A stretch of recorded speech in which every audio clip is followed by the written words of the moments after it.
Congressman Frank Pallone is sounding the alarm over what he calls a dangerous lifeguard shortage at Sandy Hook and other federally run beaches.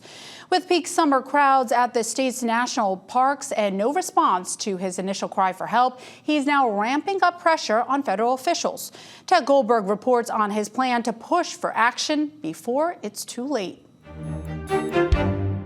I don't know that there's anybody in Congress, Democrat or Republican, that feels that we should be skimping on health and safety. And that's what I fear is happening here. Sandy Hook's beaches bring in a lot of sunbathers and a lot of swimmers. But Congressman Frank Pallone is concerned that there aren't enough lifeguards to keep them safe. And he puts blame squarely on the Trump administration after their efforts to shrink the federal workforce. This was DOGE. This was a hiring freeze or an effort, and many people who had applied and go back every year were told we're not hiring this year. The money was allocated by Congress. The lifeguards are willing to work. They're not being hired. And, people are still paying the fee. I mean, if you go to Sandy Hook, you still have to pay. Pallone wrote a letter to the Department of the Interior criticizing the mass layoffs, saying in part, the cumulative impact of these policies have left Gateway National Recreation Area with a skeleton crew to run the fourth most visited National Park Service unit in the country.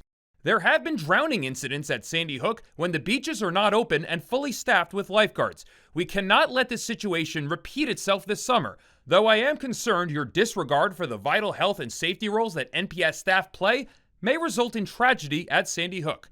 Pallone wrote that on June 9th and says not only has he not heard back, but he hasn't been told about staffing levels for lifeguards at Sandy Hook.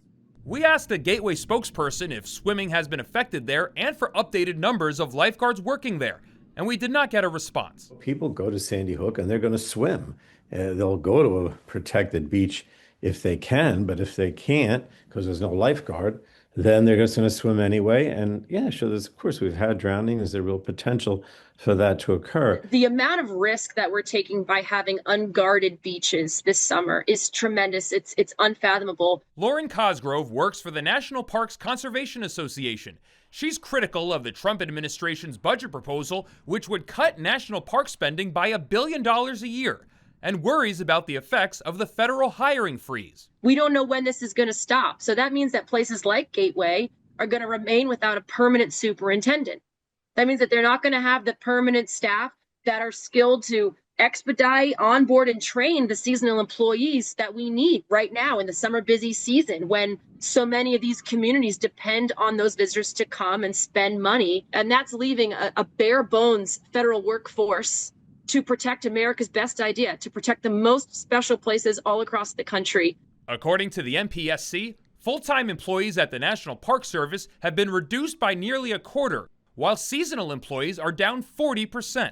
That's led to some parks reducing their hours and services, which could cut down on tourism for surrounding communities. They're buying gas at the local gas station. They're going to restaurants. They're staying in hotels. They're going to the local bait and tackle shop to get some supplies and recreate in the park in the way that they'd like to. We asked the Department of the Interior about Pallone's letter and if they can maintain safe staffing levels after potential cuts.